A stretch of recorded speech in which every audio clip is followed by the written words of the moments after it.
أعوذ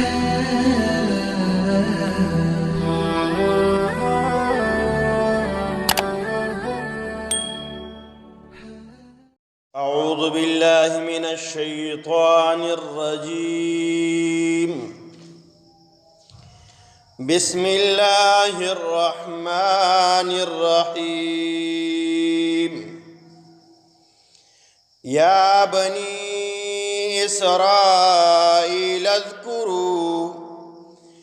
نعمتي التي أنعمت عليكم وأني فضلتكم على العالمين. واتقوا يوما لا تجزي نفس عن نفس شيئا ولا يقبل منها عدل ولا تنفعها شفاعة ولا هم ينصرون.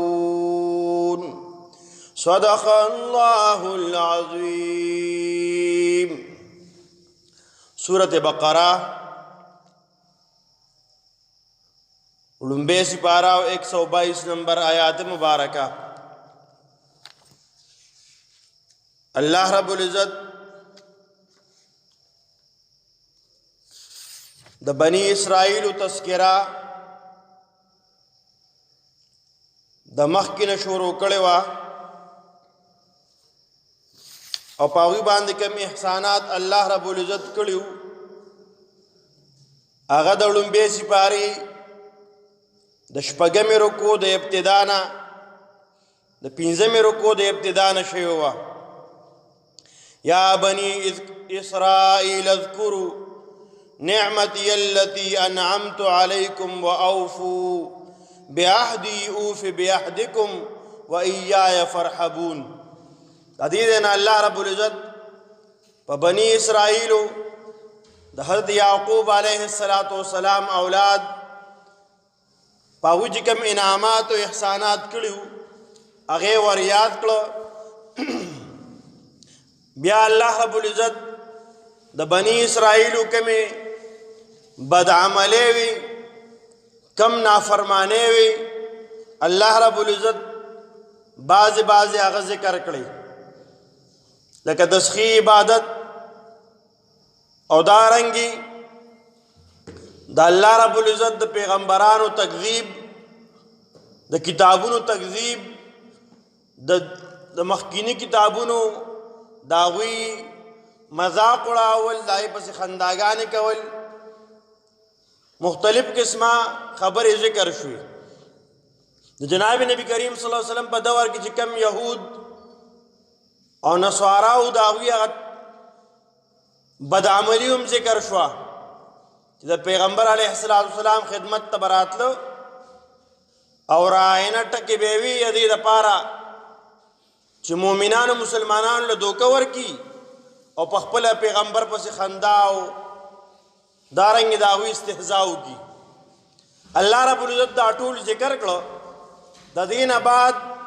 الله رب العزت بیا دوباره د بنی اسرائیل ته کم نعمتونه بشوي هغه بیا ذکر کړو. اخره کې بیا دا د خبره اختتام دی هلته آغاز شو. الله تو فرمایله بنی اسرائیلو هغه وخت یاد کې چې پتا اوس ما انعامات کړی دي. انعامات ذکر شو دا غي نه پس د دې ګناہوں غلطه روان خصلتونه هغه ذکر کړو. تاسو داسې کړی دي داسې مو کړی دا مو کړی دي دا مو کړی دي پیغمبرانو سره مدازیات یې کړی کتابونه مونږ دي منلې د خپل چاہت مطابق سوالونه مو کول وی مو چې الله وینو والے به پیغمبري بنو مختلف قسمه خبره ذکر شوی. الله رب په اخره کې بیا ذکر کړي او مقصد ذکر کړي د دې واقعات او مقصد اصل کې ذکر کړي. هغه څه دی هغه دا دی چې تاسو د آخرت د ورځې نه ویریږئ د الله په پیغمبر باندې ایمان راوړئ د الله په ذات باندې ایمان راوړئ په قرآن مجید باندې ایمان راوړئ په دې باندې عمل کوونکي جوړ شئ. ورنه د قیامت ورځ ته به تاسو مخامخ کېږئ د الله په دربار کې بیا به هلته ستاسو څوک مددگار نه وي څوک شفارسي به نه وي ستاسو به قیامت په ورځ په حشر په میدان کې بیا ستاسو څوک په کار نه راځي بل څوک اللہ رب دائی تذکرہ کی فرمائی یا بنی اسرائیل اذکروا اے بنی اسرائیلو اے دا آدم علیہ السلام اولادا اذکروا یاد کے نعمتی اللتی زمان نعمتنا اللتی آج انعمتو کڑیو ما علیکم بتاسو باندی کم نعمتنا بتاسو کڑی دی اغا رایات کے کله چې د الله نعمتونه در باندې شوي احسانات اگر آیات کې بیا په غرب باندې ایمان راوړي دا غرب احکامات په منی دا غرب په کوم کارونو خوشاله کیږي هغه کارونه بیا کې کله کله پلارم خپل بچی ته وي بچیا تو ورکوټ ما تاسو سره داسې کړیو ما تعالی دا غستی او داسې می کړیو تعالی می جامه په هزار کړی دي نن بچی زستا محتاج ما نو زما خیالو ساتا لا خپل بچی دا احسانات ور یادی زما خدمتو کا زما خیال ساتا زما خبر او منا الله رب العزت په بندگانو بنی اسرائیل چې کوم انعامات شي هغه وته ذکر کړو بیا وته فرمایل الله رب تو فرمایل چې بنی اسرائیل تاسو په یو الله باندې ایمان نه وړي او جناب نبی کریم صلی الله علیه و وسلم باندې ایمان راوړی اخیری پیغمبر ومنه نو الله فرمای وانی فضلتکم او بل انعام مدا کړو چې په تاسو ته فضیلت در کړو علی العالمین په بعض خلق باندې یا په مخلوقات باندې یا په ټول جهان په خلق باندې ما تاسو ته یو فضیلت در کړو لوی شان در کړو الله رب العزت بنی اسرائیل ته لوی شان ور کړو انبیا با په بنی اسرائیل کې الله را لېګل دا لوی شان وګڼه لکه د یو خاندان چې مینه ام پی پاشي څومره خوشحاليږي د دنیا والا غونډه کې عہده ده او چې الله رب العزت په یو خاندان کې پای کې پیغمبر را لېږي دا ډېر لوی شان دی نو فرمای چې ما تاسو ته ډېر لوی فضیلت درکړې استادو بنی اسرائیل ته واتقوا الله رب فرمای او یریږي یومن دا ورځنا لا تجزي چې پکار بران شي نفس عن نفس یو کس د بل کس یو کس په د بل کس د لپاره پکار ناراضي چا چې ایمان نه راوړي کچا ایمان نه راوړي نو داغه لپاره بل کس هیڅ فائدہ نه کوي البته چا چې ایمان راوړي دی دا وی د لپاره مختلف قسم شفارسونه بد الله په حکم باندې بیا کیږي انبیا به شفارس کی د خپل ګناګار امت د لپاره دارنګي حافظان به شفارس کی د خپل خاندان د لپاره علماء کرام به شفارس کی د خپل متعلقین د لپاره دا احادیث نو ثابت دي دا الله په حکم باندې بکی خلکو د لپاره به شفارس نه کیږي هیڅ څوک به نشي کولی کم کس کافر د دنیا نه تلی نو فرمای نفس عن نفس چې په کار بن راځي یو کس د بل کس شیئا په هیڅ کې د هیڅ په کار بن راځي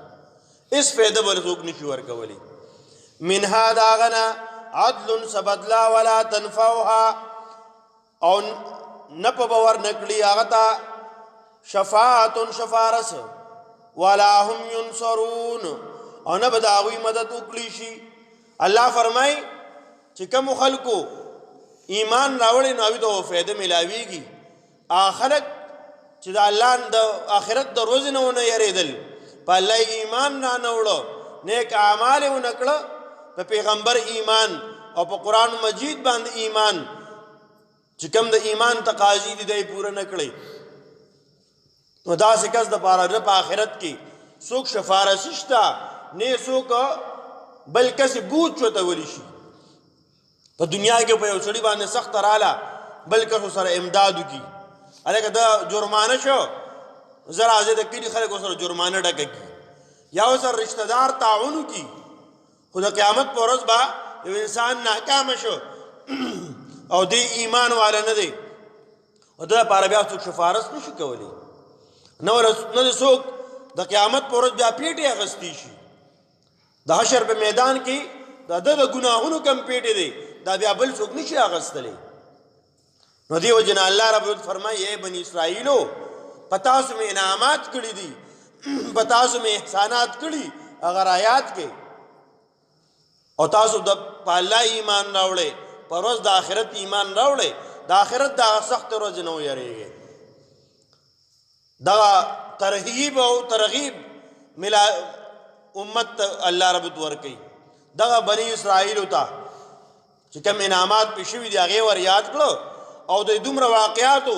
مقصد صرف مزه اخیستل نه و چې موږ ته مزه واخیسته، بني اسرائیلو سره دا چل شوی او دا کړي وو، کوه تور ته لاړلو، کتاب ورته میلاو شو، او د الله رب هلته 40 کسان هغه هلته کې مړه کړه، مزه وه د کیسې نه مو مزه وه، خوند واخیسته. نه، دا قرآن مجید د خوند او د مزې دپاره د کیسو کتاب نه دی. که دا که یو واقعه ذکر کوي د څه مقصد دپاره یې ذکر کوي. د حضرت یوسف علیه السلام واقعه ذکر کوي د څه مقصد دپاره یې ذکر کوي. د بني اسرائیلو واقعات ذکر کړي، مقصد پکې دی. ما او تا د الله رب په دې کې ډېر لوی سبق راکوي، هغه سبق د دې نه حاصلول پکار دي. نو فرمایي دا دومره واقعات ذکر شو د دې دپاره چې تاسو احسانات ومنئ او دغه غلطۍ د دې نه توبې وباسئ، د دې نه توبه وباسئ، د الله رب العزت باندې ایمان راوړئ، په قرآن مجید ایمان راوړئ، د الله پیغمبر حق او سچ او آخري پیغمبر ومنئ. نو الله فرمایي واتقوا یریږئ یومن دا ورځ نه لا تجزي چې په کار به نه راځي نفس عن نفس یو کس د بل کس شیئا په هېڅ یو څیز کې، ولا یقبلو او قبول به نشي منها د هغه نه عدل څه بدله، ولا تنفعها شفاعت او نه به نشي ورکولی شفارس، ولا هم ینصرون او نه به د هغوی نه داوی به څوک مدد وکړي شي. څوک به داسې نه چې څوک یې مدد وکړي. الله رب العزت موږ تاسو ټول د آخرت د عذابونو او د آخرت د نقصانونو او تاوانونو الله موږ محفوظ کړي، او الله رب العزت موږ تاسو صحیح مؤمنان کامل مسلمانان جوړ کړي. واخر